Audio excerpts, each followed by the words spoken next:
sebenarnya Politeknik Pelayaran Banten menerima proses revalidasi untuk sertifikat keterampilan pelaut. Tapi tidak semua sertifikat keterampilan pelaut itu perlu direvalidasi. Betul Mas ya? Betul.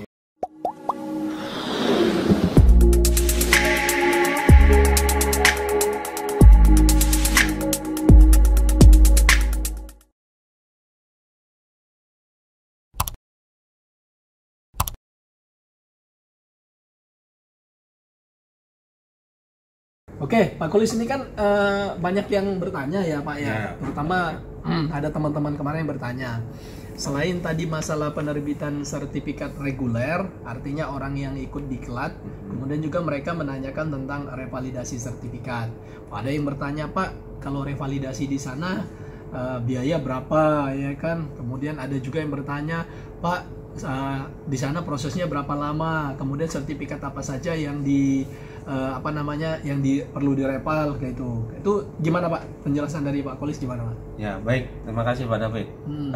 Untuk teman-teman sahabat pelaut yang mau melaksanakan revalidasi di Politeknik Pelayaran Banten, yang pertama adalah dia datang untuk pemberkasan dulu.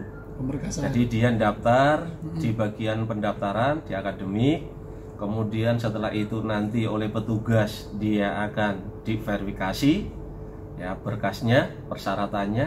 Nah, setelah dia sudah dinyatakan lengkap ya, jangan lupa termasuk adalah membawa sertifikat aslinya ya, terutama adalah yang bukan keluaran dari Politeknik Tangerang ya. Setelah dinyatakan pemberkasannya sudah lengkap sesuai dengan persyaratan di administrasi, kemudian bagian ADM akan melaksanakan penginputan data peserta dulu ya. Dimasukkan sebagai peserta ya? Dimasukkan sebagai peserta untuk revalidasi, tapi dia baru masuk verifikasi, belum penetapan sebagai peserta revalidasi. Oke.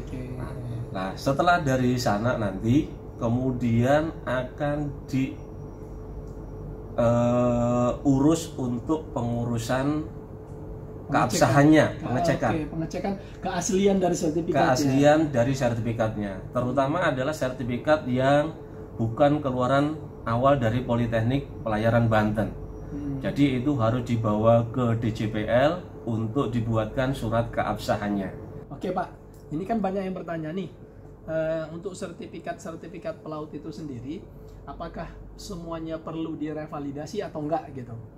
Sesuai dengan buku yang ada di SCTW 2010 edisi 2017 ya, di halaman 281 dan surat edaran dari Ditkapel ya, ini menyatakan ada beberapa sertifikat yang tidak perlu direvalidasi lagi. Oke, berarti ada di ini Pak ya, ada di SCCW ya? Ya. Oh, ini bisa teman-teman lihat, ini ada di tabel B strip 1 garing 2 ya. Ini ada list of certificate or documentary evidence required under the STCW Convention.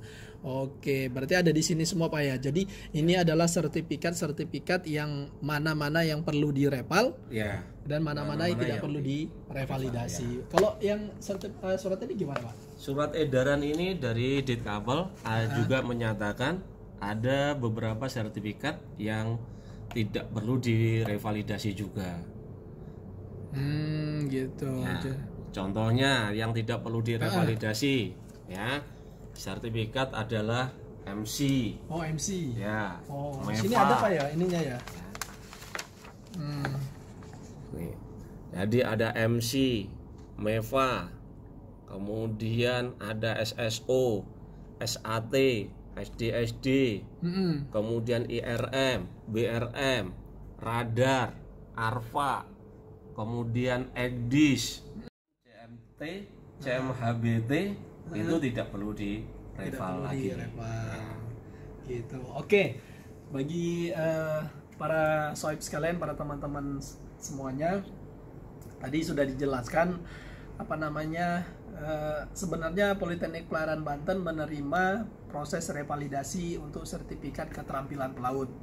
Tapi tidak semua sertifikat keterampilan pelaut itu perlu direvalidasi, ya, betul Mas ya? Betul. Jadi kita mengacunya ke STCW ya, atau STCW di tabel B strip 1/2 di halaman 281. Kemudian ada juga di ada surat resmi nih, surat edaran resmi dari Direktur Perkapalan dan Kepelautan. Ini nomornya SM001-14/DK-15. Nah, ini sudah lama sebenarnya sih ya diterbitkan.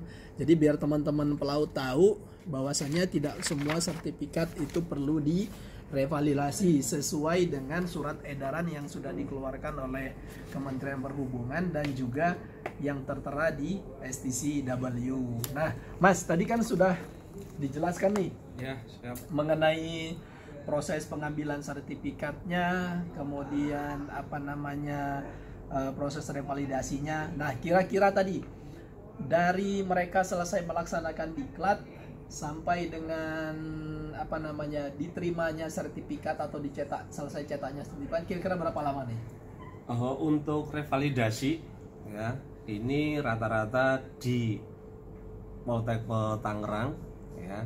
Ini Poltekpel Banten ya, maaf ya Pak. Untuk proses penerbitan sertifikat revalidasi setelah dinyatakan lengkap, kemudian setelah proses lengkap diajukan, kemudian dari diajukan sampai diterbitkannya itu memerlukan waktu sama, yaitu 3-4 hari.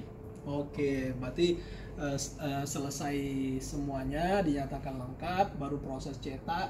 Pokoknya yang penting semua prosesnya selesai ya. Ya, proses revalnya selesai, pemberkasannya selesai, baru itu kemudian keabsahannya juga. Ya, itu kan bagian dari bagian dari proses tadi, Pak ya. Ya.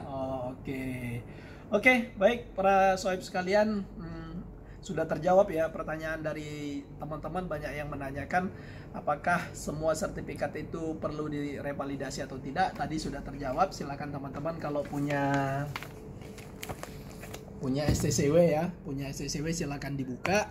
Kemudian kalau ada juga surat edarannya. Nah, ini yang menjadi pedoman daripada Politeknik Pelayaran Banten untuk pelaksanaan diklat revalidasi. Tapi kalau yang diklat keterampilan pelaut pada umumnya hampir semua diklat ya bisa kita laksanakan di Politeknik Pelayaran Banten ya. Hampir semua diklat. Hampir semua diklat ya. Diklat keterampilan ya. Keterampilan. Jadi kita keterampilan, kita bicaranya keterampilan begitu.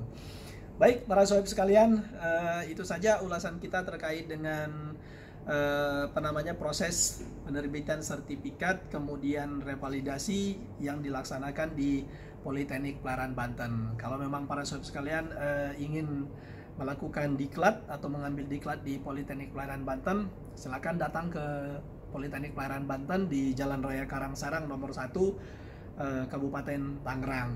Kita tunggu di Politeknik Pelayaran Banten. Terima kasih Pak Kolis sama-sama, atas Pak David. informasinya. Sama-sama. Terima kasih, semoga informasi ini bisa bermanfaat bagi teman-teman yang ada di luar sana. Ya, baik. Terima kasih para sohib sekalian, sampai ketemu di video-video berikutnya. Assalamualaikum warahmatullahi wabarakatuh.